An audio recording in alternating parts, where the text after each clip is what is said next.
साथियों नमस्कार। मैं पर्यावरणविद राम प्रताप सिंह कुशवाहा हमारे चैनल ज्ञान एंड नॉलेज की शाखा सुंदर उपवन में आप सबका स्वागत है, अभिनंदन है।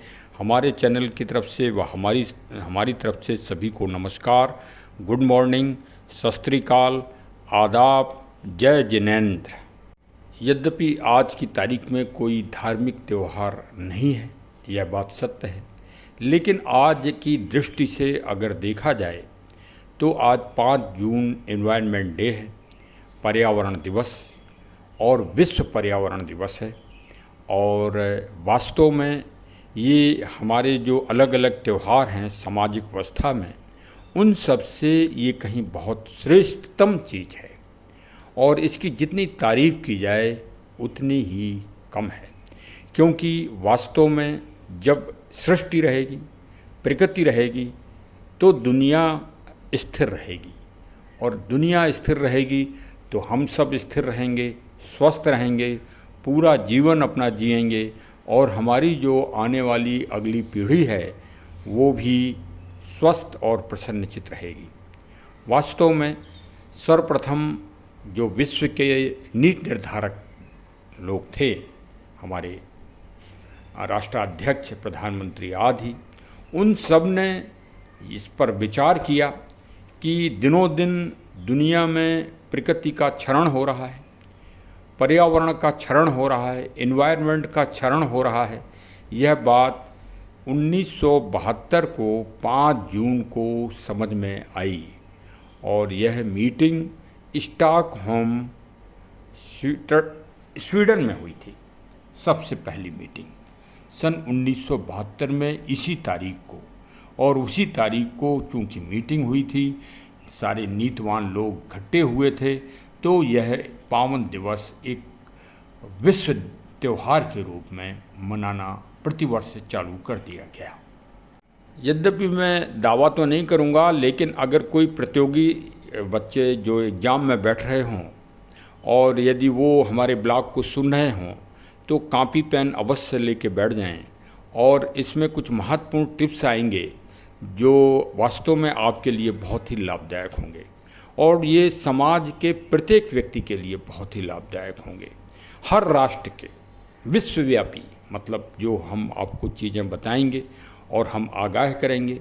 चूँकि हमारा चैनल ज्ञान एंड नॉलेज और उसकी शाखा सुंदर उपवन, मंथन आदि जितने भी हमारे प्रोग्राम चलते हैं हमारे चैनल के, वो सबका प्रथम दायित्व ही है प्रकृति, पर्यावरण, पेड़ पौधों, जीव जंतुओं की रक्षा करने के लिए हम जन जन चेतना अपने माध्यम से या चैनल के माध्यम से प्रचार प्रसार करने का प्रयास करते हैं और उसको स्वयं प्रैक्टिकल भी कराते हैं।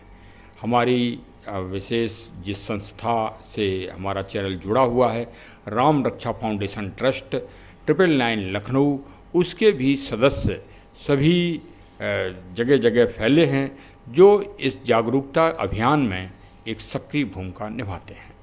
तो आज इस ब्लॉग को ज़रूर सुनिए। इसमें बहुत सारी चीज़ें ऐसी होंगी जिनके बारे में आपको जानकारी नहीं होगी, लेकिन निरंतर आप समझ लीजिए कि आप खिड़ते चले आ रहे हैं, आप सांस ले रहे हैं, सांस छोड़ रहे हैं, ये आप इसी एनवायरनमेंट के तहत ही कर रहे हैं। ये हमारी हर चीज़, हमारी स्किन, हमारे जीवन का हर कदम पर्यावरण से ओतप्रोत है, पर्यावरण से घिरा हुआ है। हम एक पल सोते जागते इससे दूर नहीं हो सकते, ये हमारा जीवन है। मैंने बहुत सारे पर्यावरणविदों को सुना, उनके विचारों को सुना, उनकी टिप्पणियों को पढ़ा, सुना, मंथन किया। मैं निष्कर्ष के साथ और दावे के साथ कह सकता हूँ कि श्री गोस्वामी तुलसीदास जी की जो चौपाई है, क्षितिजल पावक गगन समीरा, पंच तत्व रचित अधम शरीरा। देखिए, ये गोस्वामी तुलसीदास जी ने श्री रामचरितमानस में लिखा है और इसी में पूरा सार, पूरा पर्यावरण, पूरा एनवायरनमेंट, पूरा जो कुछ भी है वो सब इसी में आ गया, पूरी सृष्टि इसी में आ गई, इसी चौपाई में। अब एक चीज़ ये हमने देखा कि अंग्रेज़ों ने भारत पर शासन तो किया, लेकिन जो सांस्कृतिक और कलात्मक दृष्टि से वो बहुत पीछे थे और उन्होंने वो ज्ञान भारत से आके प्राप्त किया। निसंदेह आप माने या ना माने, वो अभी भी जैसे जो पेटेंट कराने का काम चल रहा है दुनिया में, तो इसमें भी देखिए वो पूरा तरह से अतिक्रमण किए हुए हैं। भारत या दक्षिण अफ्रीका की जो मूल चीज़ें हैं, जो मूल और दुनिया में कहीं वो चीज़ें होती ही नहीं, उन चीज़ों को भी वो लोग होशियारी से पेटेंट करा रहे हैं आज की तारीख में। इस पे बड़ा तगड़ा जो है मतलब विरोध हो रहा है। और ये संयुक्त राष्ट्र संघ में इसकी मीटिंग्स लगातार हो रही हैं। और जिस समय मैं आप ये ब्लॉग बना रहा हूँ, इसमें भी वार्ता चल रही है, विशेषकर आयुर्वेद के प्रोडक्टों के संबंध में और साइबर के संबंध में। दुनिया आज की तारीख में 2 धड़ों में बटी हुई है पेटेंट के मामले में। अब चूंकि दक्षिण अफ्रीका में या अन्य कंट्री में, मध्य एशिया में कई देश ऐसे हैं कि जो बेचारे इतने जागरूक नहीं हैं या इनके पास उतने संसाधन नहीं है, ज्ञान की इतनी प्राप्ति नहीं है, तो उनको ये लोग बेवकूफ़ बनाते हैं और बेवकूफ़ बना के उनसे हत्या रहे हैं उनकी टेक्नोलॉजी को। जो स्वास्थ्य संबंधी देहातों में जो टिप्स बना करते थे, उनको ये लोग हत्या लेते हैं और फिर स्वयं पेटेंट करा लेते हैं। पेटेंट कराने का मतलब यह है कि आर्थिक रूप से मजबूत हो जाना।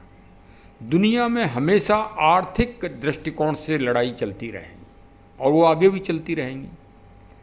तो ये इस तरह से होशियारी करते रहे।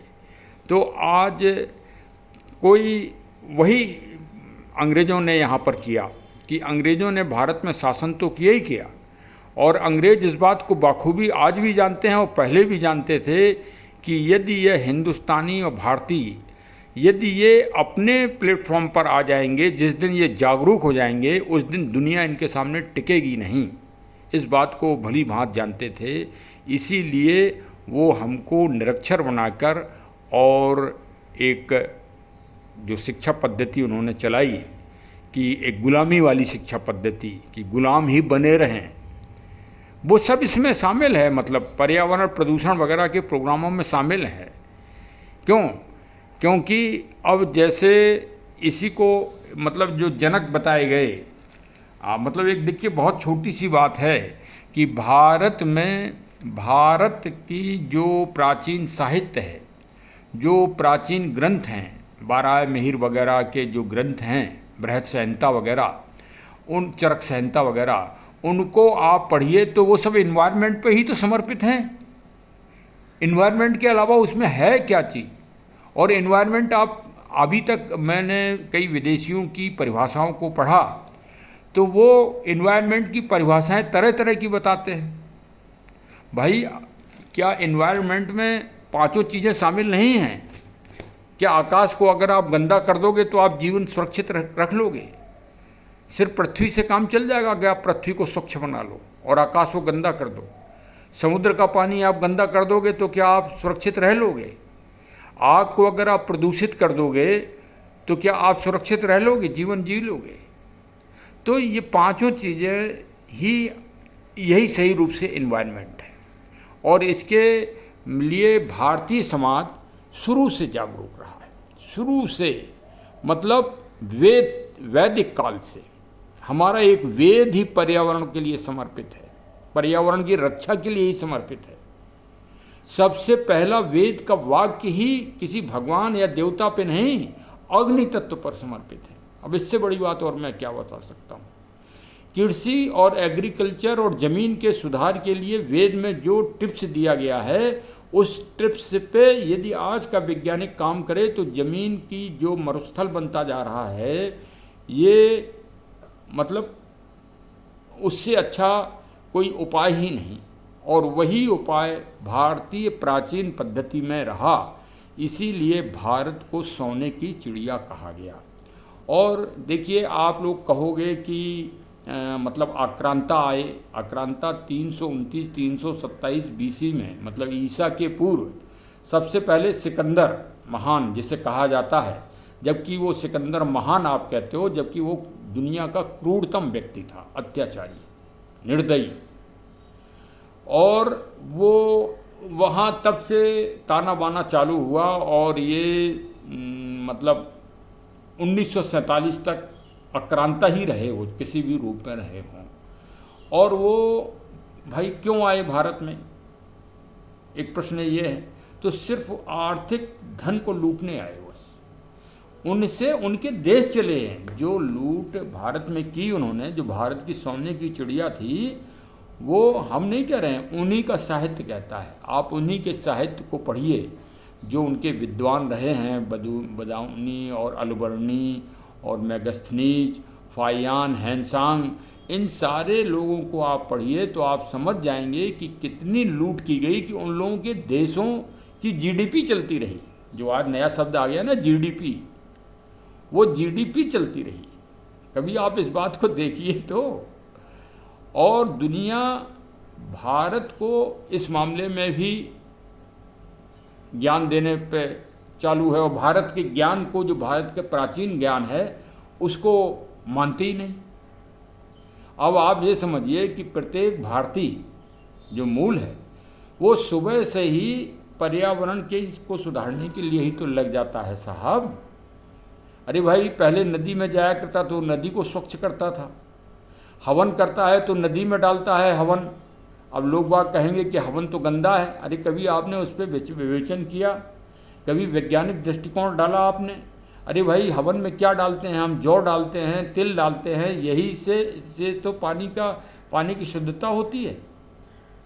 और पानी की शुद्धता तो इस तक से हो जाती है कि जो हमारा पार्थिव शरीर की राख और पार्थिव शरीर गंगा जी में और किसी नदी में जो विसर्जित किया जाता है, फास्फोरस के द्वारा पानी का शुद्धिकरण होता है उससे। ये भारतीयों की प्राचीन पद्धति है, इसको दुनिया को मानना पड़ेगा। आज नहीं मानोगे तो कल मानोगे। भारतीय पद्धति को तो आपको मानना ही पड़ेगा। चूँकि कई पर्यावरणविद और सरकारें पूछती हैं कि अपना अपना विचार बताइए कि पर्यावरण कैसे ठीक हो, पूछती हैं तो हम बता रहे हैं। अच्छा, अब चलिए तथ्यात्मक कुछ बात की जाए। सबसे पहले शुरुआत तो 5 जून 1972 को हुई स्टॉकहोम में।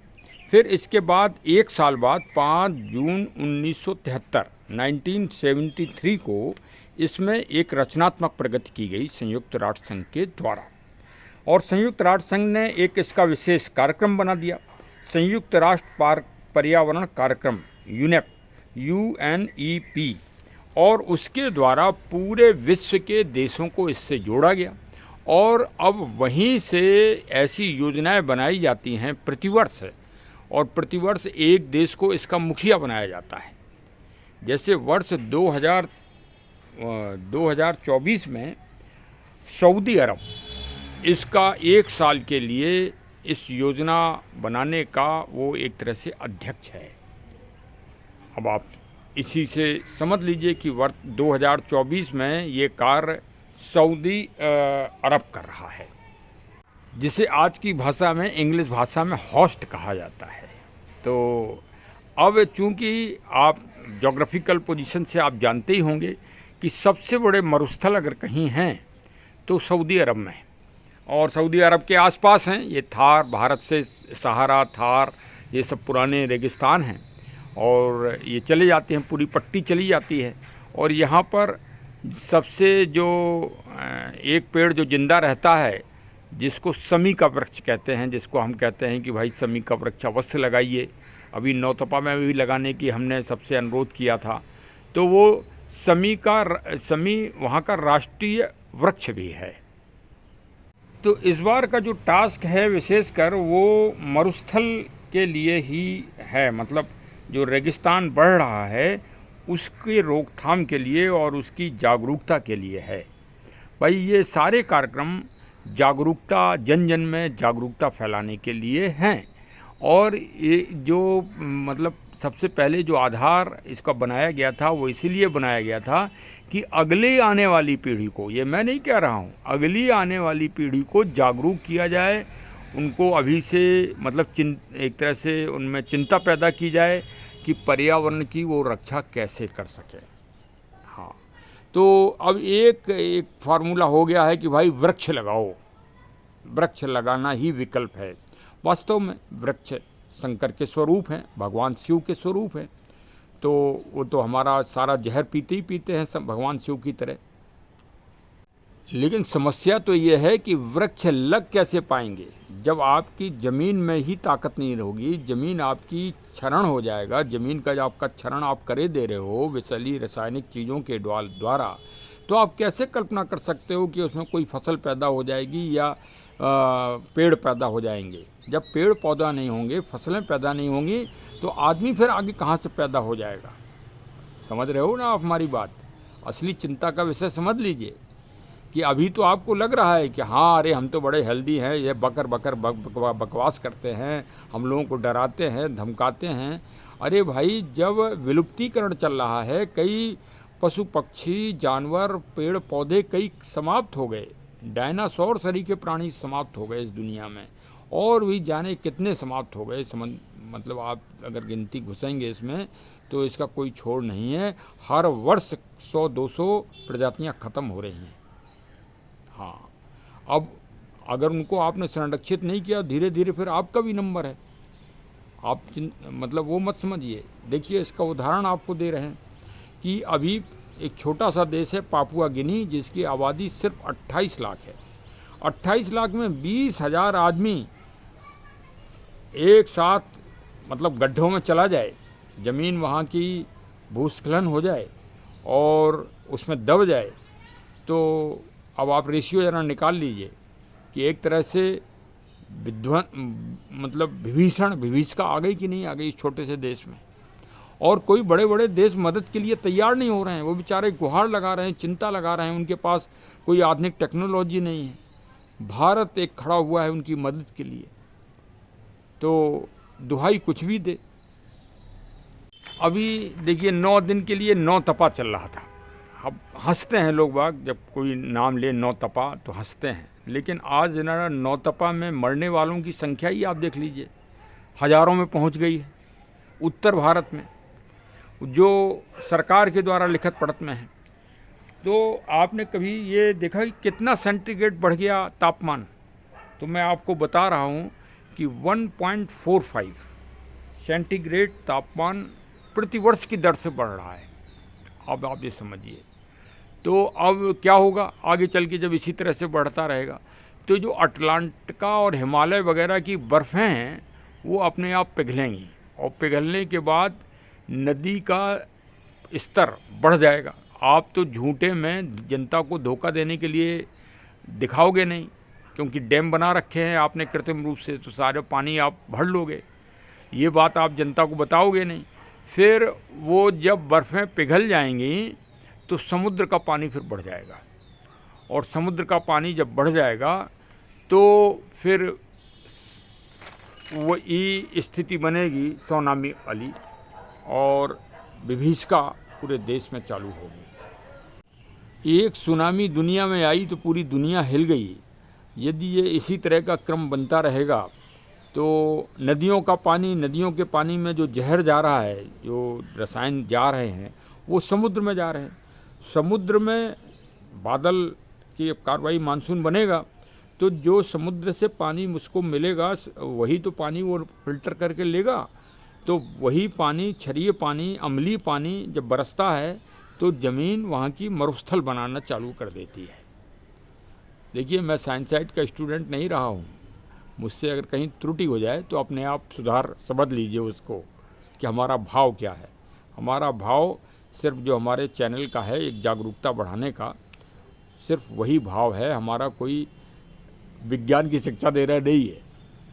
अब आपको कोई भी राष्ट्रीय चैनल ये नहीं बताएगा कि एक, देखिए मैं रेगिस्तान और मरुस्थल की बात मैं आपको बता ही रहा हूँ, तो उसी क्रम में आप ये नोट कर लें कि अरल सागर, ये उज़्बेकिस्तान और कजाकिस्तान के बीच में एक अरब सागर था, जो मतलब एक झील थी बहुत बड़ी, ये 1960 तक रही। अब देख लीजिए, फिर जनसंख्या की बात हम कहेंगे तो कई हमारे भद्रभाव ये कहेंगे कि ये तो ईश्वर की आप उसको रोक रहे हो, जनसंख्या के जो बढ़ती हुई विभीषिका है, तो उसके लिए कई हमारे महानुभाव कहेंगे कि अरे भाई ये तो ईश्वर के द्वारा प्रदत्त है। अरे ये आप देखिए कि इतनी बड़ी झील थी दुनिया की, आज उस झील का 90% भाग अतिक्रमणित हो गया है, झील ही समाप्त हो गई साहब।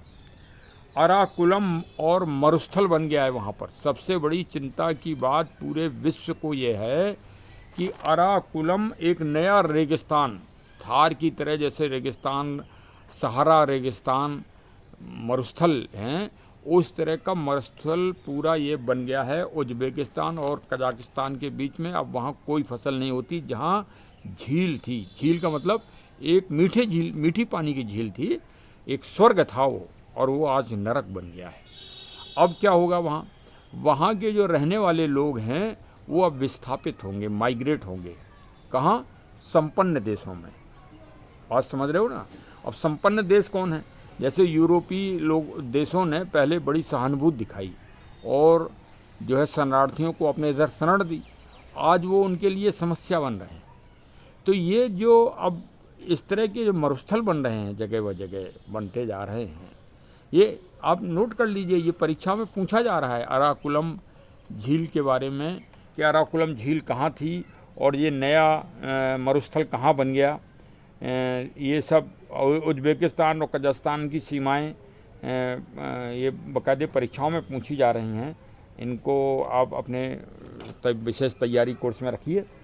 हाँ, तो क्योंकि इस बार सऊदी अरब ही है और मरुस्थल ही इसका टास्क है संयुक्त राष्ट्र संघ का, इसलिए ये बहुत ज़्यादा इम्पोर्टेंट चीज़ हो गई है आज की तारीख में। ये भी अब डेटा है, ये डेटा है, ये संयुक्त राष्ट्र संघ का डेटा है कि 100 मिलियन हेक्टेयर भूमि का क्षरण हो गया है, मतलब अम्लीय हो गई है, उसका पीएच ख़त्म हो गया है। कितनी बड़ी चिंता की बात है। लोग बात कहते हैं कि भूमि सुधार कई विभाग चल रहे हैं। भूमि सुधार के लिए करोड़ों अरबों रुपया आता है, हजम हो जाता है साहब, हजम हो जाता है, पैसा ही नहीं पता पड़ता है। ये कई योजनाएं तो सिर्फ इसी बात के लिए चलती हैं कि दुनिया का जो पैसा आता है मदद के लिए वो किसी तरह से लुटा के फूंक कर दिया जाए कागज़ों में। कागज़ों में, फाइलों में खाना पूर्ति हो जाती है। और अब इसके लिए अब ज़्यादा आरोप प्रत्यारोप नहीं करेंगे। और जो एक भारतीय सुबह से लोटा लेके सूर्य को जल देता है उसका उपहास किया जाता है। और कहीं अगर वो भगवान शंकर जी को अगर दूध और जल चढ़ा दे तो ये हमारे फिल्म के डायरेक्टर तथा कथित हीरो फिल्में बना के उपहास करते हैं। ये आप भारतीयों का उपहास नहीं करते, आप सनातन लोगों का उपहास नहीं करते हो दुनिया वालों। आप प्रकृति और पर्यावरण और नेचर की रक्षा के लिए जो समाज पूरी दुनिया में समर्पित है, आप उसका उपहास करके अपनी बर्बादी की नींव तैयार कर रहे हो। अभी आप नहीं समझ पा रहे हो भाई। हीरो साहब, नाम तो मैं नहीं लूँगा किसी का भी, हीरो साहब जो आप मटक मटक के जो है जो प्रचार प्रसार करते हो कि दूध बर्बाद किया जा रहा है, वो महाविज्ञान है पूरी दुनिया का। पूरी दुनिया को महाविज्ञान समझना पड़ेगा कि भगवान शिव को एक लोटा दूध चढ़ाने में आप कितना मरुस्थल ठीक करते हो दुनिया का। ये विज्ञान को कुर्सी एसी में बैठ के और सिर्फ खाना पूर्ति करते हो, आपने कोई रिसर्च नहीं की पूरी दुनिया में। मैं दावे के साथ कह सकता हूँ एग्रीकल्चर वैज्ञानिक और ये पर्यावरण वाले कुछ नहीं करते। जो असली मूल मंत्र ही नहीं समझ पाए, कैसे 100 मिलियंस हेक्टेयर ज़मीन मरुस्थल कैसे हो गई। आप क्या कर रहे हो भाई? 70 से लेके और आज तक कम से कम 50 साल हो गया। 50 साल में आपने 1 फीट ज़मीन को अगर उपजाऊ बना दिया हो तो आप हमें बताइए। पूरा पंजाब आज की तारीख में बर्बाद हो गया है, बगैर यूरिया, बगैर डीएपी और बगैर उर्वरक मतलब खादों को डाले हुए आप ये अगले साल की फसल नहीं ले सकते हो। आधारित हो गए हो आप विदेशी भंडार भरने के लिए, भारत का पैसा विदेशों में पहुंचाने के लिए खाद के माध्यम से आपने ठेका ले रखा है उनको मजबूत करने का। सिकंदर ने आके भारत को लूटा, पूरी दुनिया ने देखा, पूरी दुनिया ने देखा कि हाँ सिकंदर ने लूट की और आक्रांताओं ने लूट की भारत में आके। लेकिन ये जो विदेशी कंपनियां रसायन बेच के भारत को लूट रही हैं, विभिन्न तरह की जहरीली दवाएं भारत में बेच रही हैं या दुनिया में बेच रही हैं, भारत क्या, भारत तो दुनिया में बेच रही हैं, और दुनिया के मिट्टी को एकदम विषाक्त बना रही हैं, अम्लीय तत्व से बना रही हैं। आप उनके ऊपर डिपेंड ही हो जाओगे, ऐसी व्यू रचना चल रही है।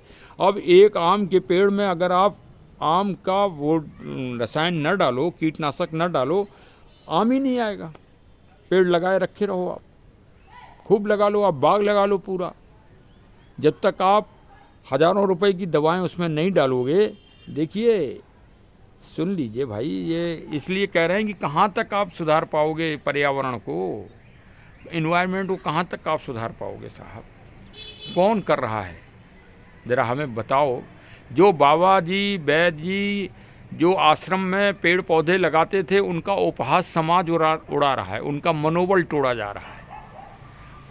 अब आप एक संस्कृति फ्लैट वाली चल गई है, रेल का डिब्बा बना के पूरा जीवन अपना उसी में काटना चाह रहे हो। आप क्या करोगे? पर्यावरण क्या आप चाटोगे, चुभोगे? आपको 6 फुट की ज़मीन चाहिए हैं? आकाश के तारे कभी आपको देख नहीं पा रहा, सूर्य के दर्शन आपको कर नहीं पा रहा, सुबह 10 बजे सो के उठना है, कहाँ से आप पर्यावरण ठीक कर लोगे?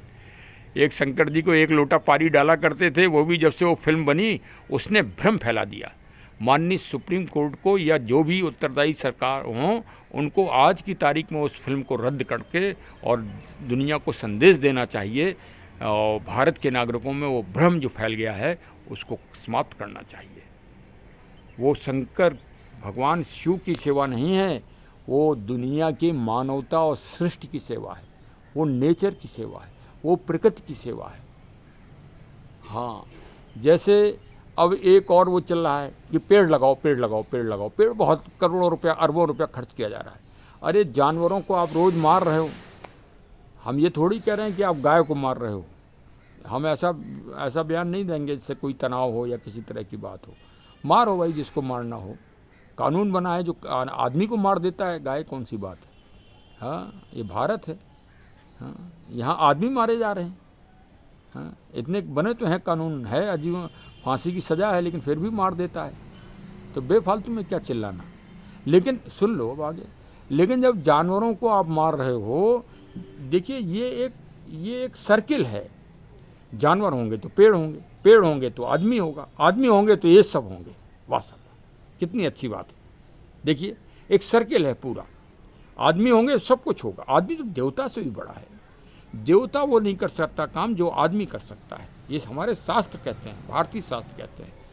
और देखो भाई, हम ये नहीं कि तरफदारी नहीं कर रहे हैं कि हम सनातन लोगों की तरफदारी करेंगे। सनातन भैया, सनातन वाले भैया लोगों, भारतीयों, आप 1 लोटा पानी भगवान शिव को जरूर चढ़ाते रहना। मर जाना लेकिन पानी चढ़ाना बंद मत करना। इसका रहस्य हम बताएंगे श्रावण मास में आपको, और वैज्ञानिक रूप से बताएंगे। और दुनिया कोई भी वैज्ञानिक आगे हमसे वार्ता कर ले, तब हम उसको बता देंगे कि असली रहस्य के लिए हम क्यों आवाज़ दे रहे हैं। एक काम मत छोड़ना, और पूरी दुनिया में भाई जो कर सकता है आपकी पद्धति के द्वारा, देखिए वो आप मंदिर में घंटा बजाओ, वो अलग चीज़ है, घंटा बजाना अलग चीज़ है। आप टीका लगाओ या ना लगाओ, आप माथे में टीका लगाओ, आप गले में माला पहनो, आप धोती पहनो, ये सब आपकी व्यक्तिगत चीज़ें हैं, इनको हम आपके रीति रिवाज कहेंगे।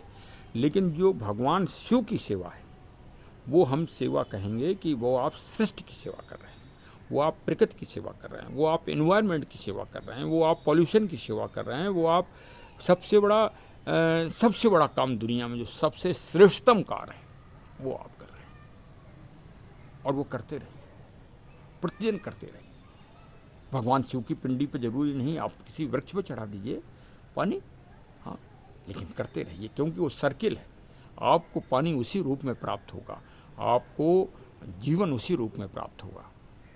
और देखिए, पूरे भारत क्या, पूरी दुनिया को एक गांव से, भारत के एक गांव से, ये एग्जाम्पल रूप से जो सैंपल है, मतलब दुनिया को राजस्थान के राजसमंद में जो पिपलात्री गांव है, वहाँ जाके और उन गांव वालों का एक जीवन स्तर देखना चाहिए कि वो प्रकृति, पर्यावरण, नेचर के लिए कितने समर्पित हैं आज की तारीख में।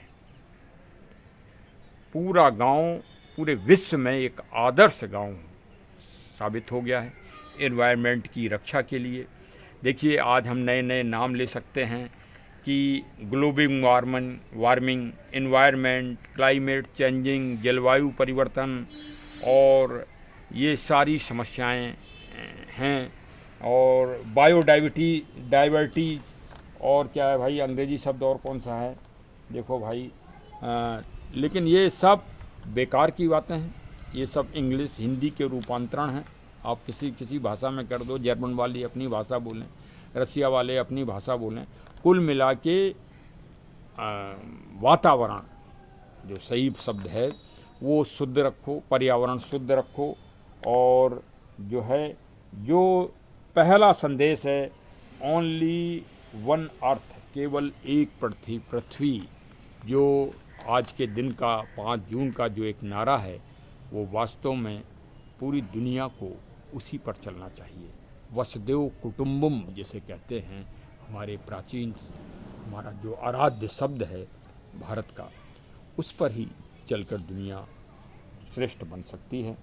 आज की तारीख में 500 करोड़ लोग मरुस्थली ज़मीन में रह रहे हैं, शुष्क भूमि में, और ये पूरी दक्षिण अफ्रीका, भारत और ये सब अरब, ये सब देश शामिल हैं। और वो समझ लीजिए कि वहाँ पर डेजर्ट, रेगिस्तान, मरुस्थल बढ़ता जा रहा है और उनका जीवन जीना वहाँ पर मुश्किल होता जा रहा है। और अब वो वहाँ से आज नहीं तो कल, कल नहीं तो परसों अगर उनकी स्थिति खराब होगी और वो अपने पहले सरकारों के विरुद्ध विद्रोह करेंगे और इसके बाद फिर वो वहाँ से माइग्रेट कर जाएंगे। पूरी दुनिया के सामने भयंकर भीषण समस्या भविष्य में आने वाली है यदि आप जागरूक नहीं हुए तो।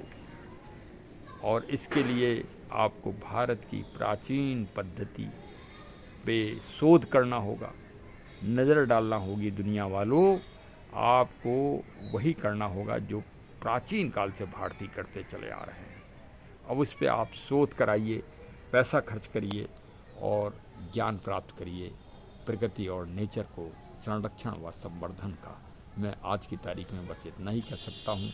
एक वृक्ष अभी तक न लगाया हो तो एक वृक्ष अपने अपने नाम से सब लोग अवश्य लगा दीजिए, सामूहिक रूप से लगाइए और जन चेतना लगाइए और जानवरों की रक्षा करिए। जानवर बहुत बड़ी चीज़ है। जानवर, एक वृक्ष आप लगाएंगे, उस वृक्ष का सही संरक्षक जानवर है। अभी फिर ब्लॉग बड़ा हो जाता है और सारे विवरण नहीं आ पाते हैं।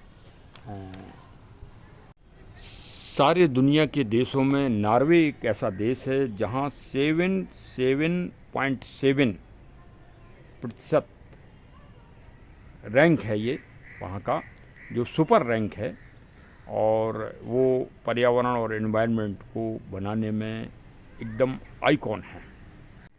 इस बार सऊदी अरब के राष्ट्राध्यक्ष बहुत बढ़ चढ़कर पर्यावरण दिवस पर भाग ले रहे हैं, पूरी दुनिया में जागरूकता फैलाने का प्रयास कर रहे हैं। और इस बार जो स्लोगन है वो है हमारी भूमि हम। इस बार का जो स्लोगन है वो है, स्लोगन बहुत छोटा लेकिन बहुत बड़ा अर्थ रखता है, हमारी भूमि हमारा भविष्य। तो चलिए भविष्य के साथ हम लोग जन जन में जागृति फैलाते हैं और अपने गांव को, अपनी छोटी इकाई को, अपने नगर को, अपने राज्य को, अपने देश को और पूरे विश्व को और पंच तत्वों को जिनसे हमारा ये शरीर बना है, इस शरीर और इन्वायरमेंट में, इस इन्वायरमेंट में, दुनिया में, वातावरण में कोई चीज़ ऐसी नहीं है जो हमारे शरीर में मौजूद ना हो, और हमारे शरीर की कोई चीज़ ऐसी नहीं है जो इन्वायरमेंट में मौजूद ना हो।